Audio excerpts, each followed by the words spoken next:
Bonjour à toutes et à tous, bienvenue dans cette nouvelle vidéo qui va mettre à l'honneur la correction d'une bonne partie du travail que je vous avais demandé et même un petit peu plus. C'est parti!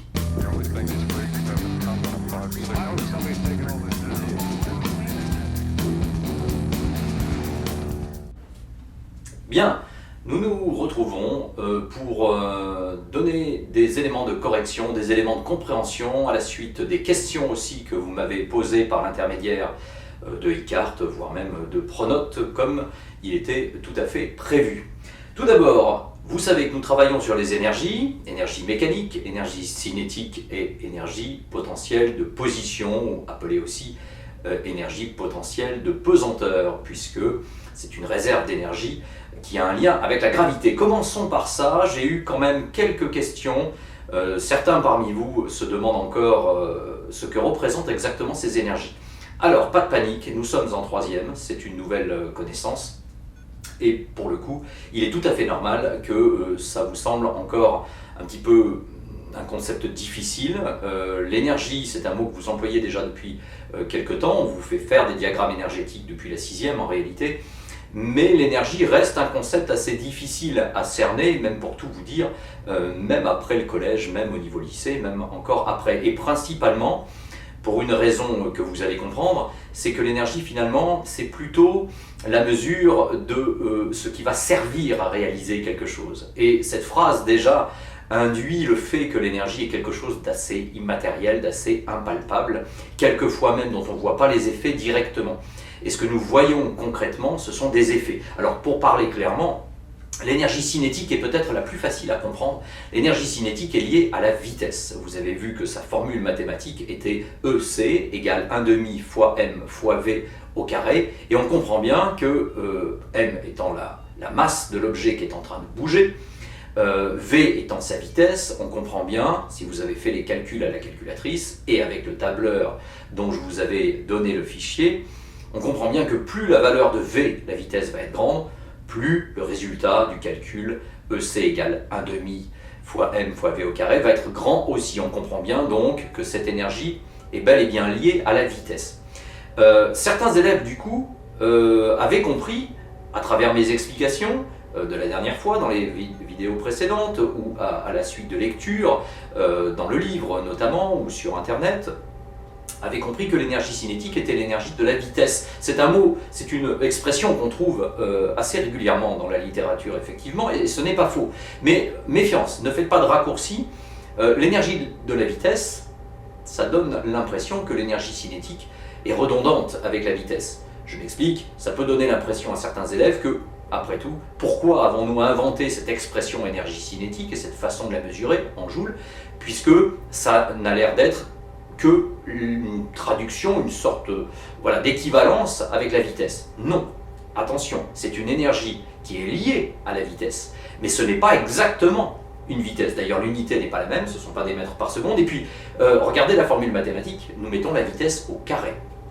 Vous avez vu la vidéo sur Émilie du Châtelet, Gottfried Leibniz, ils ont établi cette proportionnalité historiquement au XVIIe siècle entre l'énergie cinétique et le carré de la vitesse, et non pas la vitesse directement. Donc l'énergie cinétique est liée à la vitesse, comme une sœur, comme une cousine proche, mais ce n'est pas directement la vitesse. Et du coup, qu'est-ce que l'énergie cinétique, si ce n'est pas exactement la vitesse? Quand un objet se déplace, et on peut prendre l'exemple sorti du domaine de la sécurité routière, un exemple pas tellement amusant d'ailleurs, mais quand une voiture peut prendre un obstacle, peut s'arrêter sur un obstacle et avec un choc et un accident, on comprend bien, et vous le savez, plus la vitesse du véhicule sera grande, plus le choc va être grand, et cette énergie absorbée par la carrosserie, et qui crée des dégâts justement lors de l'accident, là, on est bien en train de parler d'énergie. Et plus l'énergie cinétique du véhicule va être grande, plus le choc va être grand. On est bien d'accord. Et cette énergie cinétique est liée à la vitesse. Donc plus la vitesse est grande, plus l'énergie cinétique est grande, plus le choc va être grand et les dégâts aussi. Mais il y a un deuxième paramètre. Et vous allez comprendre Ce deuxième paramètre à lui seul prouve que l'énergie cinétique et la vitesse, comme certains pouvaient le croire, ne représentent pas exactement la même chose. C'est le paramètre masse. Vous comprenez bien que un véhicule léger, lancé à une certaine vitesse, mettons 40 km par heure, un véhicule léger comme un scooter par exemple, ou une petite voiture, s'il y a un choc à 40 km/h avec une voiture de petite masse, le choc sera moins violent qu'un autre véhicule avec une masse beaucoup plus grande. Un véhicule 4x4 plus grand, ou même une fourgonnette, un camion, lancé aussi à la même vitesse, à 40 km/h, mais lorsqu'il va y avoir le choc, les dégâts risquent d'être plus importants. Exemple sur un mur. Une petite voiture lancée contre un mur à 40 km/h, le mur ne sera pas détruit totalement, probablement, ça dépend du mur bien sûr. Alors que si toujours à 40 km/h, un gros camion, un semi-remorque rentre dans le même mur à 40 km/h, la même vitesse, il y a de bonnes chances que le mur soit détruit. Voilà, j'imagine cette situation de manière approximative, mais ça vous donne des pistes. Et justement, la destruction du mur n'est pas liée donc uniquement à la vitesse du véhicule, c'est lié aussi à sa masse. Et qu'est-ce qui réunit les deux paramètres? C'est bien l'énergie cinétique. Donc l'énergie cinétique est une énergie, on pourrait dire pour être complet, est une énergie de la vitesse et de la masse, si on voulait vraiment être complet. Et puis pour l'être encore plus, faisons appel aux mathématiques. Voilà, EC égale 1/2 fois M fois V au carré. Pour l'énergie potentielle de position, eh bien gardons en mémoire que c'est une énergie un peu plus difficile à imaginer tout simplement. Plus l'objet est en hauteur, plus il aura une réserve d'énergie qui ne se manifestera que lorsque l'objet va chuter. Et là, on voit la manifestation, mais sous forme d'énergie cinétique, pas sous forme d'énergie potentielle. Bien, cela nous permet d'engager nos corrections. J'espère que ça aura éclairé certaines et certains un petit peu plus. Vous aviez d'abord, à la suite de la vidéo, non pas précédente, mais celle encore avant, vous aviez un tableau de valeurs à établir pour la chute de la bille. Souvenez-vous, elle est ici. Cette bille, nous avions mesuré sa vitesse, donc calculer les énergies cinétiques, en connaissant sa masse aussi, souvenez-vous, 54 grammes, à convertir en kilogrammes, c'est 0,054 kg. Le tableau m'a été envoyé par un certain nombre d'entre vous. C'est en général une réussite. Il y avait des erreurs pour certains et j'ai renvoyé des commentaires qui vous ont permis d'améliorer vos résultats. Learning Apps aussi vous a servi. Là, j'ai eu des retours qui étaient déjà bons puisque vous aviez corrigé avec Learning Apps directement.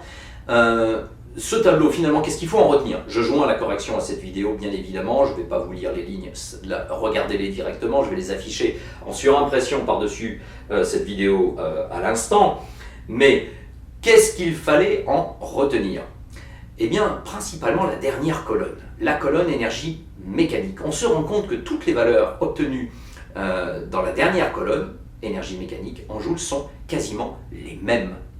Et dans la vidéo précédente, dans le défi numéro 1, je vous demandais d'établir le même genre de tableau d'énergie pour la balle de tennis en train de chuter, souvenez-vous. Et là aussi, on obtenait des valeurs différentes puisque la masse de la balle de tennis était légèrement plus grande et on obtenait malgré tout des valeurs d'énergie mécanique non pas identiques à celles de la bille, c'était légèrement plus grand pour la balle de tennis. Je vous donne la correction bien sûr avec cette vidéo. Mais nous obtenions des valeurs pour l'énergie mécanique qui étaient constantes.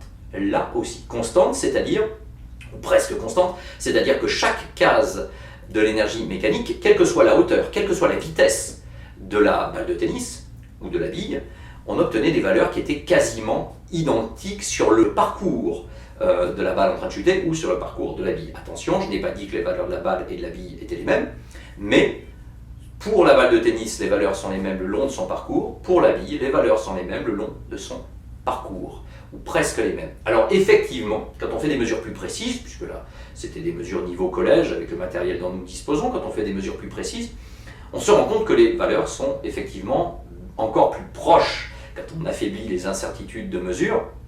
Et effectivement, la théorie qui se cache derrière, la théorie physique qui a répondu, effectivement, sur la gravité, hein, les conséquences des lois de Newton, on se rend compte qu'effectivement, cette énergie mécanique est identique le long de la chute. C'est l'information majeure. Et nous allons même prendre un peu d'avance sur les exercices que j'ai prévus ensuite, puisque cette énergie mécanique sera toujours constante pendant la chute d'un objet ou pendant le mouvement d'un objet, du moment qu'il n'y a pas de perte d'énergie. Et c'est une chose dont vous avez dû vous rendre compte dans le défi numéro 2. Alors, pour résoudre ce défi numéro 2, il se trouve qu'il est intéressant que je vous montre quelque chose qui va compléter les explications que j'ai données en préambule pour répondre à vos questions sur ce qu'était réellement l'énergie cinétique et l'énergie potentielle de position, et qui va nous permettre, cette petite activité que je vais vous montrer maintenant, ça va vous permettre aussi de mieux comprendre la correction de ce défi numéro 2 qui concernait bien la chute et le rebond de cette balle de tennis et la perte d'énergie qui y était associée. Alors, changeons d'instrument et d'objet. Nous n'allons pas manipuler une balle de tennis, mais une pomme. Je vais joindre à cette vidéo et à ce cours, je vais joindre un document qui va vous permettre de retrouver la pomme d'ailleurs, et une sorte de tableau, mais graphique en même temps, qui va vous permettre de remplir les valeurs des énergies.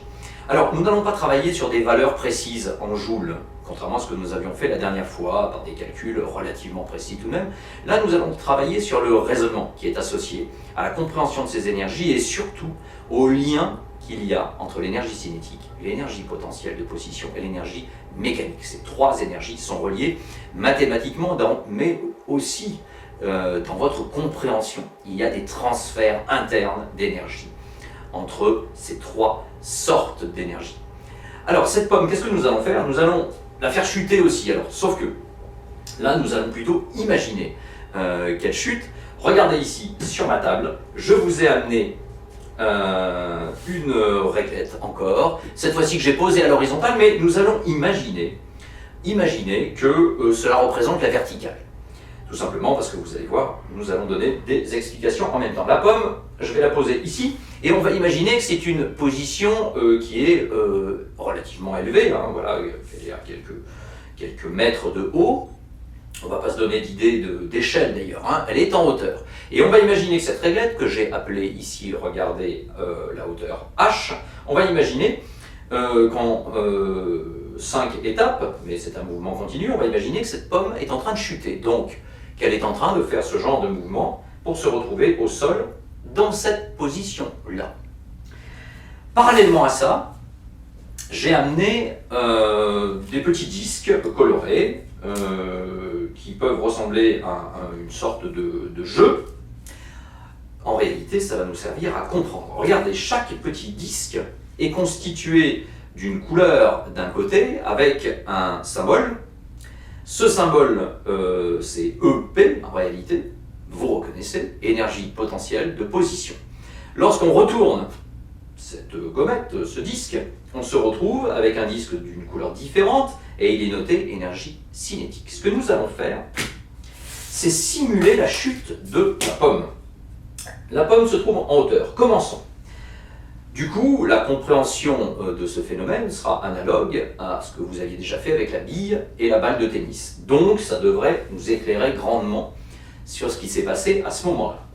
Regardons la pomme. Elle est tout en haut. Souvenez-vous, si vous prenez vos tableaux de valeurs pour la bille ou pour la balle de tennis, lorsque l'objet se situe en hauteur, est-ce que c'est l'énergie cinétique qui est déjà grande au début de la chute, on vient juste de lâcher l'objet, ou est-ce que c'est plutôt l'énergie potentielle de position? Je vous laisse regarder ou vous souvenir. Bien sûr, c'est l'énergie potentielle de position qui est très élevée, l'énergie cinétique très faible, voire égale à 0 en réalité, si on capte pile au moment, si on capte la vitesse pile au moment où on vient de lâcher l'objet. Alors, ce qui veut dire que pour cette pomme, nous allons associer de manière abstraite, hein, c'est une sorte de diagramme, hein, de schéma de principe que nous allons faire, ou que je vais réaliser sous vos yeux. Évidemment, dans la réalité, il n'y a pas à côté d'un objet qui chute des petites gommettes comme celle-ci, on est bien d'accord. On va imaginer, alors on pourrait imaginer que chaque petit disque correspond à une joule, par exemple, hein. une quantité d'énergie égale à une seule joule, ou 0,5 ou 0,1 joule, mais nous n'allons même pas faire cet effort-là, on va compter sans valeur précise. Voilà, chaque gommette correspond à une quantité d'énergie équivalente. Ça nous suffit pour faire notre raisonnement, et plutôt on va chercher à la qualifier, cette énergie. Là, c'est d'énergie potentielle. Nous allons avoir un raisonnement surtout qualitatif et quantitatif, mais approximatif, c'est pour comprendre le principe. Alors, regardez ce que je dispose devant vous. Cette pomme-là, au début de sa chute, toutes les gommettes sont placées sur leur face énergie potentielle de position. Ce qui veut dire que cette pomme n'a pas d'énergie cinétique. Et c'est pas étonnant, elle n'a pas encore de vitesse. On imagine que nous tenons la pomme et nous allons la lâcher et elle va se mettre à chuter verticalement vers le bas. Allons-y, lâchons cette pomme.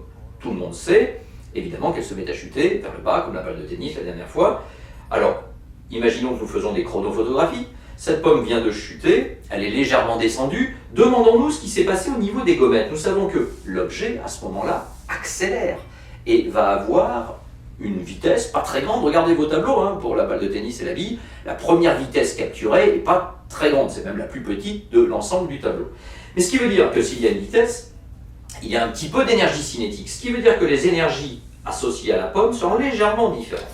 Cette énergie-là, maintenant, une des gommettes, nous pouvons la retourner, puisque ce n'est plus d'énergie potentielle, c'est de l'énergie cinétique. La pomme continue sa chute. Elle descend encore, les gommettes descendent avec elle, mais la pomme accélère encore. Ce qui fait qu'il y a à nouveau une gommette énergie potentielle qui se transforme en énergie cinétique. La pomme va de plus en plus vite. Elle continue de descendre, toujours plus vite, et nous avons à nouveau un peu plus, beaucoup plus d'énergie cinétique. Nous avons maintenant 3 énergies cinétiques et plus que 2 énergies potentielles de position, ce qui n'est pas tellement étonnant puisque la pomme n'est pas à une hauteur très élevée. Nous finissons. Dernière étape, la pomme chute et nous nous retrouvons avec une vitesse assez grande et nous n'avons plus qu'une seule énergie potentielle de position. Arrivé au sol, le sol que nous allons imaginer un tout petit peu plus bas encore ici, eh bien les énergies suivent et la dernière gommette, celle-ci, devient de l'énergie cinétique aussi. On se retrouve avec 5 disques représentés en jaune de l'énergie cinétique. La pomme va donc à une vitesse relativement grande et là c'est le choc sur la table. Que se passe-t-il? La pomme s'est fracassée sur le sol. Qu'est-ce qui s'est passé? Eh bien, son énergie cinétique s'est retrouvée en face d'une table et il y a eu manifestation de force qui finalement ont disloqué la pomme. Et l'énergie cinétique, pour le coup, s'est transformée encore en vibration, déformation, jusqu'à faire céder la pomme, que là j'ai coupé pour simuler ça. Évidemment, si elle s'était disloquée, les marques seraient moins nettes, on est bien d'accord, les marques de dislocation. Voilà ce qui se passe au niveau de l'énergie pendant la chute d'une bille, d'une balle de tennis, d'une pomme ou de quelque autre sorte d'objet que ce soit. Est-ce que vous avez remarqué que pendant la chute, à chaque étape, la quantité de disques représentant l'énergie utilisée est toujours le même? Il y en avait 5 à chaque fois, sauf que tout en haut, il y avait 5 disques qui représentaient l'énergie potentielle, tout en bas, 5 disques qui représentent l'énergie cinétique, et entre les deux, eh bien, il y a un transfert. Comme des vases communicants, on peut imaginer un transvasement, il y a petit à petit de l'énergie potentielle qui se transforme en énergie cinétique. Alors on n'est pas surpris, nous avions déjà fait des diagrammes énergétiques où il y avait un transfert énergie cinétique, énergie potentielle, ou le contraire. C'est vraiment cette image-là qu'il faut retenir. Je vais vous demander de compléter le diagramme que je joins à cette vidéo, où vous avez la pomme à gauche et vous aurez non pas les gommettes à coller, voilà, mais juste à colorier. L'énergie cinétique et l'énergie potentielle, c'est représenté de manière presque équivalente à ce que je viens de vous montrer maintenant. Qu'est-ce que nous retenons de cette activité sur la pomme? Eh bien, que l'énergie mécanique se conserve. C'est le verbe consacré, c'est ce que nous utilisons d'habitude. L'énergie mécanique se conserve.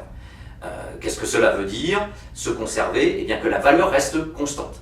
Et c'était montré dans cette petite activité par la quantité de disques énergétiques qui représentent l'énergie que j'ai utilisé. Il y en avait 5 à toutes les hauteurs. Donc cette énergie mécanique est toujours la même. Si on avait associé une seule joule, eh bien on aurait dit qu'il y avait 5 joules à chaque étape. Qu'est-ce qui change au cours de la chute? Eh bien finalement, la valeur de l'énergie potentielle et la valeur de l'énergie cinétique, ça oui, mais l'énergie totale reste identique. Défi numéro 2. Dans la précédente vidéo, nous avions vu que cette balle de tennis rebondissait, mais qu'elle ne revenait pas à sa hauteur initiale. Si je fais le geste de manière totalement maîtrisée, je ne la lâche pas, elle remonte et elle s'arrête à mi-parcours à peu près, d'ailleurs un peu plus haut. Alors on va imaginer pour la correction, parce que c'était assez approximatif la lecture sur la réglette que j'avais mise à côté, à gauche, elle partait la balle de 1 mètre de hauteur et elle remontait à peu près à 55 cm, c'est-à-dire 0,55 mètres par rapport au sol bien sûr, donc un peu plus haut que la moitié. Ceux qui ont pris 0,50 c'est acceptable aussi. Je vais prendre 0,55 dans ma correction et tout le but c'était de comprendre que cette balle perdait de l'énergie. Alors, et de le quantifier, voilà, c'était la deuxième étape, c'est-à-dire de trouver quelle était la valeur de l'énergie perdue, et ça c'était déjà un défi hautement intéressant et assez satisfaisant déjà au niveau 3e, pouvoir estimer cela. Au niveau de la compréhension de la perte d'énergie, alors c'était peut-être le plus simple, quoique, il fallait passer par un diagramme énergétique dont je vous livre la correction, qui apparaît maintenant sous vos yeux, et que je joins bien sûr à cette vidéo. Ce diagramme énergétique, bien sûr, nous en avions étudié déjà le début. Ce qu'il faut retenir, et ce qui était nouveau, c'était la fin du diagramme énergétique justement, sur la table, il y a une perte d'énergie. Alors comment s'en convaincre? À un moment donné, je vous ai expliqué que l'énergie, on pouvait essayer de la quantifier, mais elle est présente lorsqu'elle se manifeste. La plupart du temps, en particulier quand c'est de l'énergie cinétique. L'énergie potentielle, je vous ai dit au début de cette vidéo qu'elle était plus difficile à observer parce que c'est une énergie de réserve, dont on ne voit pas réellement les manifestations. En réalité, il y a une façon, il y a une manifestation justement de cette énergie potentielle. Et c'est lié, regardez, les mathématiques. Les mathématiques sont là pour nous aider, et bien sûr les physiciens s'en servent énormément. On traduit ça en équation. Regardez la formule mathématique de l'énergie potentielle de position. EP égale m fois g fois h. M c'est la masse de l'objet, g l'intensité de la pesanteur terrestre ici, 9,81 newtons par kilogramme, multiplié par h. H c'est la hauteur de l'objet. On voit donc que cette énergie est de plus en plus grande lorsque l'objet est en hauteur. On en avait déjà parlé, on avait déjà beaucoup discuté de ça. Mais ça a une conséquence que certains n'ont pas vue tout de suite. C'est que lorsque je lâche la balle, si elle remonte moins haut, c'est que l'énergie potentielle de position se manifeste à ce moment-là. Puisque ça remonte moins haut, c'est qu'il y a moins d'énergie potentielle de position. Voilà une façon d'engager le raisonnement sur cette perte d'énergie. S'il n'y avait pas de perte d'énergie, nous avons communiqué à la balle une certaine énergie en la plaçant à 1 mètre de hauteur, on la lâche.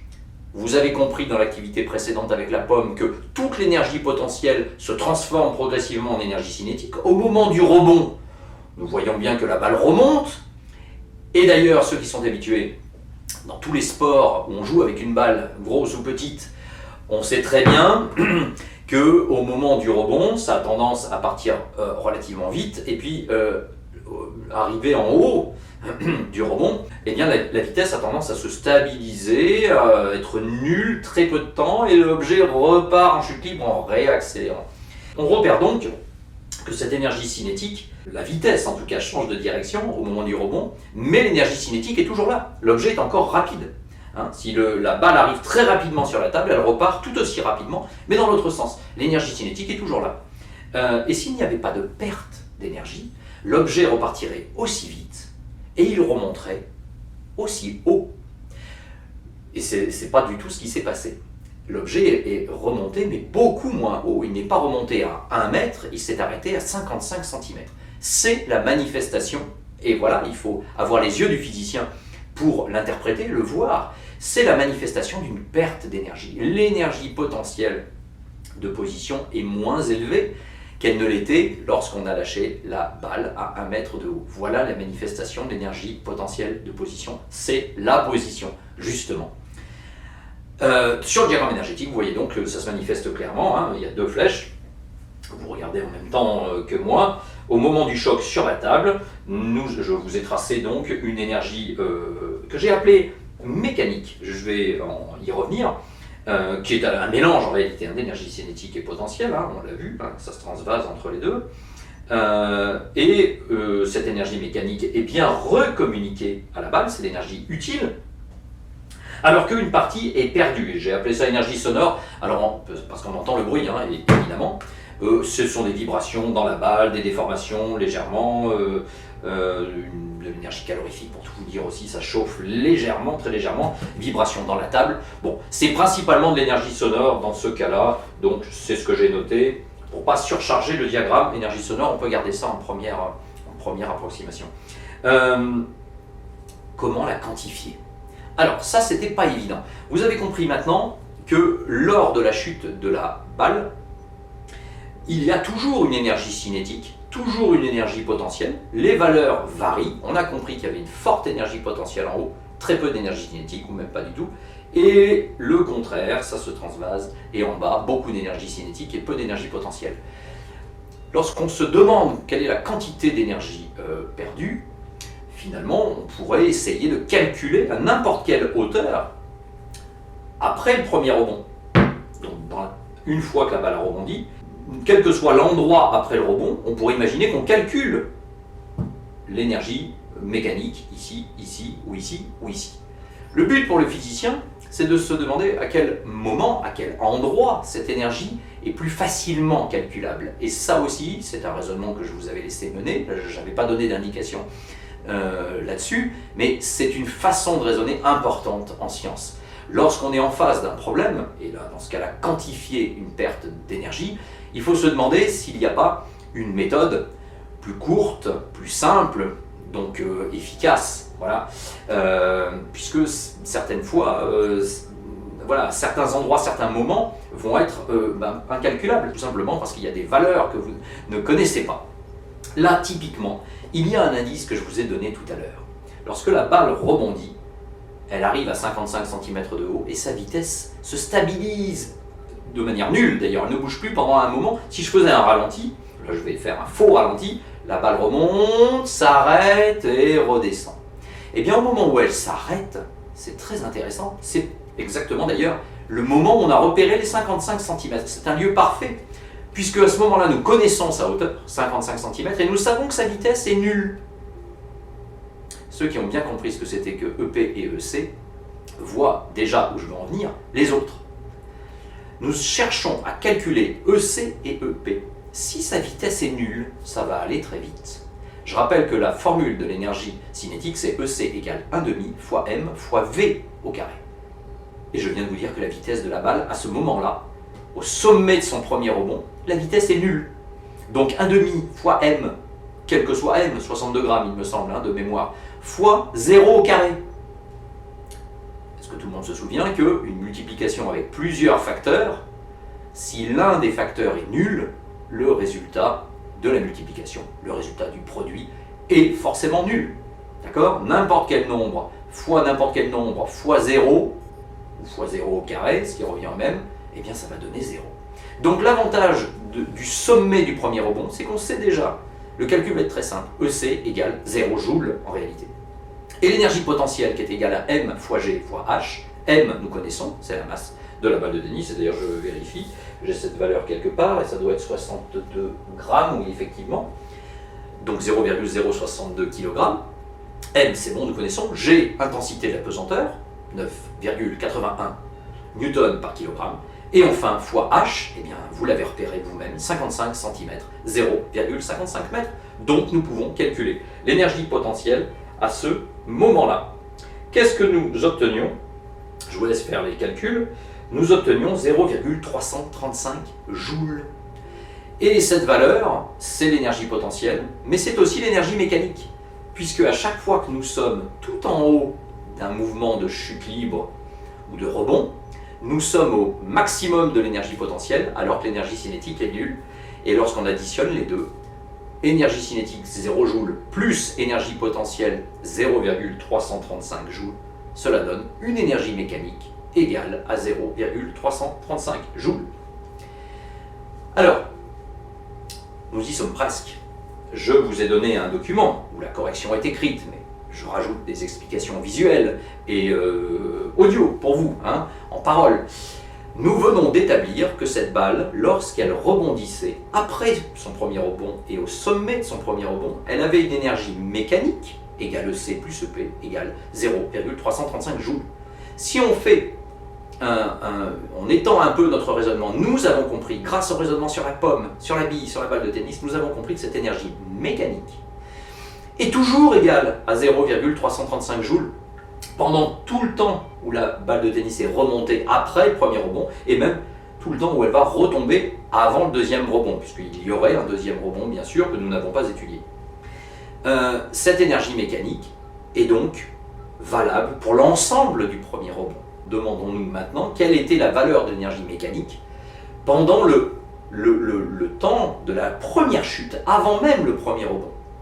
Alors là, pour le coup, vous aviez l'embarras du choix, puisque vous aviez un tableau qui reprenait déjà toutes ces valeurs, et vous aviez dû établir que l'énergie mécanique pendant tout le long de cette chute, en partant de 1 mètre, était à peu près égale à 0,6 joules, 0,62 joules. Alors, les cases n'étaient pas exactement égales, parce que nous sommes une science expérimentale, et qu'il y a quelques incertitudes de mesure, mais on voyait très bien que les valeurs étaient extrêmement proches, et on pouvait se permettre du coup d'en faire une moyenne, qui donne une valeur générale obtenue, une valeur moyenne, et en l'occurrence cette valeur moyenne était de 0,617 joules, moyenne de toutes les cases de chute dans le tableau de la balle de tennis.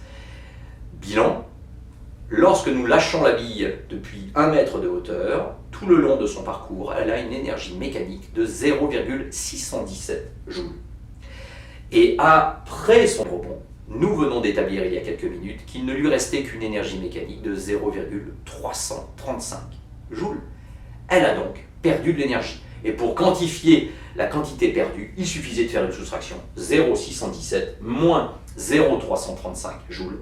Et il restait, vous l'avez vu sur le document que je vous ai joint, 0,282 joules qui ont été dissipés, perdus en vibration, énergie sonore, principalement au moment voilà, sur la table, qui fait office de caisse de résonance d'ailleurs pour tout vous dire, et qui parvient jusqu'à nos oreilles par l'intermédiaire des molécules de l'air qui nous entoure.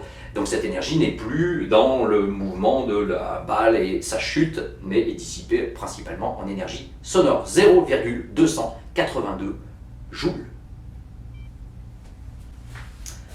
Pour finir, défi numéro 3, je remercie tous ceux qui ont essayé de refaire l'expérience historique d'Émilie du Châtelet, 17e siècle, hein, ça date un peu, qui avait été testée avant par quelqu'un qui était un peu plus vieux qu'elle d'ailleurs, beaucoup plus vieux d'ailleurs, mais qui a vécu juste avant, Gottfried Leibniz, un Allemand, un grand physicien aussi, entre autres, un grand scientifique, hein, et qui avait travaillé donc sur ce qu'ils appelaient à l'époque la force vive, que nous appelons maintenant l'énergie cinétique finalement, et ceux qui ont fait cette expérience se sont bien rendus compte, il y avait des photos dans le livre, hein, notamment page 100 aussi, que lorsqu'on lâche une bille assez lourde dans de la terre, alors soit de l'argile, soit de la terre que vous aviez mouillée pour avoir une pâte en réalité, et bien on voit bien que plus la bille est lourde ou plus la bille est rapide, c'est-à-dire lâchée d'une plus grande hauteur, et bien plus